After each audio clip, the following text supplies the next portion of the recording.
ফজর নামাজের পরে মসজিদ থেকে বের হতে না হতেই শোনা যায় অমুক জায়গা মাইকে ইন্না লিল্লাহ, পশ্চিম পাশে, দক্ষিণ পাশে, পূর্ব পাশে। কথা বল ঠিক কিনা? আজরাইল পয়গম্বরের কুবের বাড়িতে চলে গেছে, গিয়া সালাম নামতে ডেকে বলে আমি আজরাইল। আজরাইল বলে আমি আজরাইল আপনার কাছে এসেছি। ভাই গো আপনি বলেন তো। আজরাইল যদি আইসা বলে এ আব্দুর রহমান আমার নাম আজরাইল, আপনি আমি ঠিক থাকবো? এরকম নবী ভয়ে থরবর জড়সড় হয়ে গেছে। এ ভাই আপনি কি আমার দান কবজ করতে এসেছেন? আজরাইল বলে না না, আমি আজকে আপনার দান কবজ করবো না, তবে আমি আপনার সাথে একটু দুস্তি বন্ধুত্ব করার জন্য এসেছি। আমি আপনাকে একটু ভাই বানাতে চাই, আপনার সাথে একটু দুস্তি বানাতে চাই, বন্ধুত্ব করতে চাই। হযরত ইদ্রিস নবী এই কথা বলেছিল। পয়গম্বর খুব ডাকতে বলে ভাই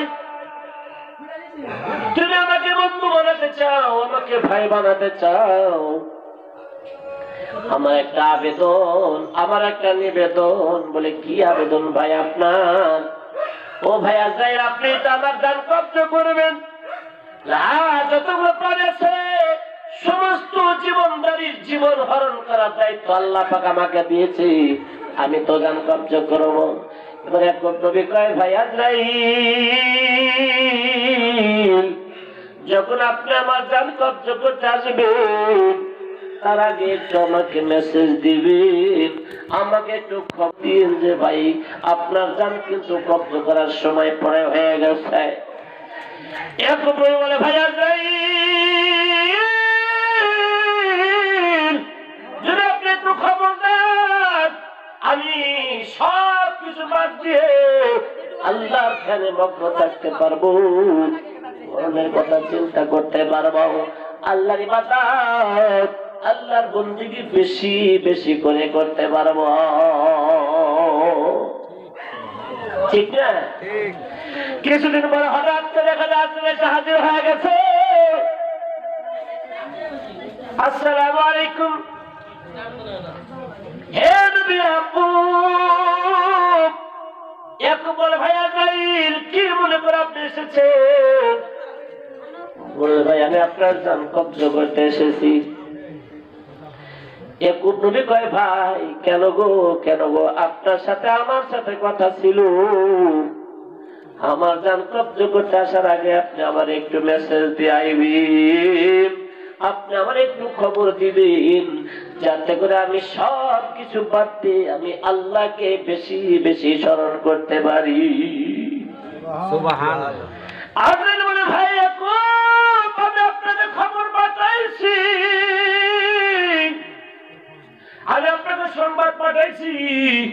ইয়াকুব বলে কই কই আমি তো কোনো খবর পাই নাই। আজরাইল কয় ভাই আমি আপনার কাছে একটা না দুইটা না তিনটা খবর পাঠাইছি। আমি একটা খবর পাঠাই নাই, তিনটা খবর পাঠাইছি।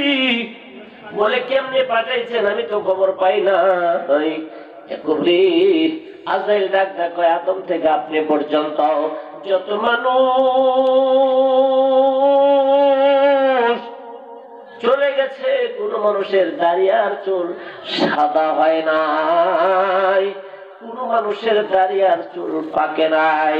এই ইয়াকুব রে, আমি যখন আসমান থেকে মেসেজ পাঠাইলাম, মিস কল দিলাম আপনার ফোনে, আসমান থেকে জমিন পর্যন্ত আপনি পর্যন্ত আমার মেসেজ আসতে, আমার মেসেজের এত পাওয়ার, আমার ফোনের এত ক্ষমতা, আমার ফোন যখন আপনার পর্যন্ত পৌঁছে গেছে আপনার কালো চুল আর দাড়িগুলো সাদা হয়ে গেছে। সুবহানাল্লাহ। তাহলে বোঝা গেল যাদের দাড়ি চুল পাকতেছে তাদের মোটামুটি আজরাইল বাড়ির কাছাকাছি। কথা বল ঠিক কিনা? ঠিক না? আপনাকে রাগ করতেছে? খারাপ লাগে কি? চিন্তা করে বক্তা আরো তিনজন আছে, আমি খালি একটু তালে দুই চারটা কথা বলে আমরা বক্তব্য চিন্তা করার কারণ নেই।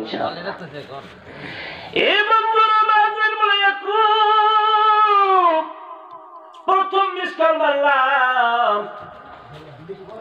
দাঁড়িয়ে চুলগুলো যখন সাদা হয়ে গেল তাও তুমি বুঝো নাই।